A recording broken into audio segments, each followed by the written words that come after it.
Now news came to Jethro, the priest of Midian, Moses' father-in-law, of all God had done for Moses and for Israel his people, and how the Lord had taken Israel out of Egypt. And Jethro, Moses' father-in-law, took Zipporah, Moses' wife, after he had sent her away, and her 2 sons, one of whom was named Gershom, for he said, I have been living in a strange land. And the name of the other was Eliezer, for he said, the God of my father was my help, and kept me safe from the sword of Pharaoh. And Jethro, Moses' father-in-law, came with his sons and his wife to where Moses had put up his tent in the wasteland, by the mountain of God. And he said to Moses, I, your father-in-law, have come to you, with your wife and your 2 sons. And Moses went out to his father-in-law, and went down on his face before him and gave him a kiss. And they said to one another, Are you well? And they came into the tent.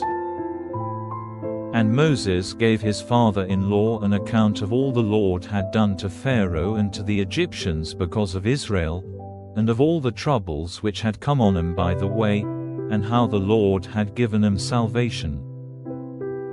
And Jethro was glad because the Lord had been good to Israel, freeing them from the power of the Egyptians. And Jethro said, Praise be to the Lord, who has taken you out of the hand of Pharaoh and out of the hand of the Egyptians, freeing the people from the yoke of the Egyptians. Now I am certain that the Lord is greater than all gods, for he has overcome them in their pride. Then Jethro, Moses' father-in-law, made a burnt offering to God, and Aaron came, with the chiefs of Israel, and had a meal with Moses' father-in-law, before God. Now on the day after, Moses took his seat to give decisions for the people, and the people were waiting before Moses from morning till evening. And when Moses' father-in-law saw all he was doing, he said, What is this you are doing for the people? Why are you seated here by yourself, with all the people waiting before you from morning till evening? And Moses said to his father-in-law, Because the people come to me to get directions from God. And if they have any question between themselves, they come to me, and I am judge between a man and his neighbor, and I give them the orders and laws of God. And Moses' father-in-law said to him, What you are doing is not good. Your strength and that of the people will be completely used up. This work is more than you are able to do by yourself.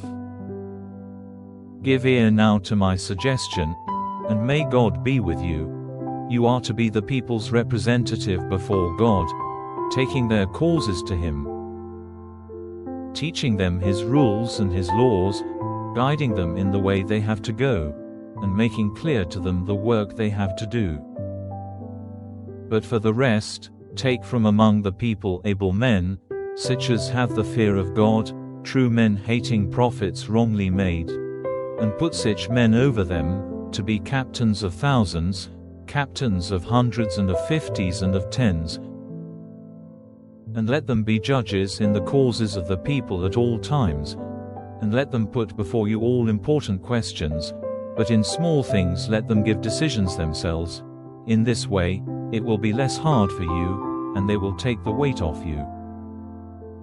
If you do this, and God gives approval, then you will be able to go on without weariness, and all this people will go to their tents in peace. So Moses took note of the words of his father-in-law, and did as he had said. And he made selection of able men out of all Israel, and made them heads over the people, captains of thousands, captains of hundreds and of fifties and of tens. And they were judges in the causes of the people at all times. The hard questions they put before Moses, but on every small point they gave decisions themselves.